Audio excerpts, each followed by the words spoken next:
I did it. I opened the Bible. But there's a reason I opened the Bible, okay? I've been sitting here, and I've been listening to these men. Let me tell you something about preachers, okay?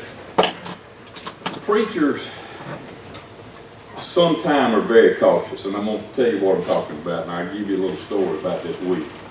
I went out and got the mail this week and went in, and I always look through to, see who I owe money to or whatever. And there was a letter in there addressed to me, and it was from up in North Georgia. It was a handwritten thing, and I thought, I don't think I know anybody in North Georgia, but I'll open it and see what it is. And there was a letter in there, and it was from a retired preacher, and he was offering his services to fill in at our church and everything. And I thought that was very kind to him. Hey, he's retired now. He still wants to preach. I understand that. Problem is, I don't know this guy.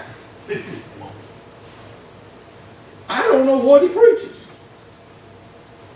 Now, he may preach the word, and he may be fine, okay?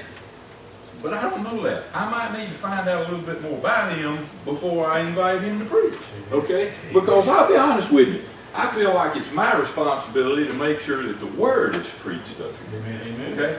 Now, having said that, I will say this. I don't need to call anybody. And that's one reason that I brag about our church so much. Did you hear what every man talked about today? Amen. They talked about Jesus. Amen. You know what? Dorfus this morning talking about Jesus and letting him come into your heart, giving your heart to Jesus. That's what starts us all out right there, folks. That's what it's all about, is giving our heart to Christ. And then Jake gets up here and talks about those who are saved, who have already given Christ our heart. You know what? That doesn't mean we're going to have an easy life, but we can persevere because Christ is there with us. And then Billy talks about praising God because we can go through all this. Let me tell you something. I don't have a care in the world. And I sat here and I thought about this scripture. And I said, I got to find that. And I turned right to it. 2 Timothy chapter 4. Paul's talking to Timothy. He says this. I love this. He says, preach the word. Be instant. In other words, be ready. In season and out of season. Reprove, rebuke, exhort with all long-suffering and doctrine. He says, be ready. Just be ready. You know what? I'm bad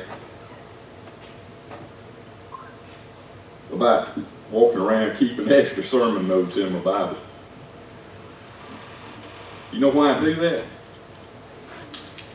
Because the Bible says, be ready. Yeah. You know what? I got caught on that one time. Y'all remember that? Amen. Before I was a pastor, when I was just sitting out there in the pew, okay, and Brother Steve got sick and had to go to the hospital right before Sunday night church, and Jerry looked at me and said, I read you preaching. And I grabbed my Bible to get my notes. I didn't have any notes. I said, Lord, you got to do this.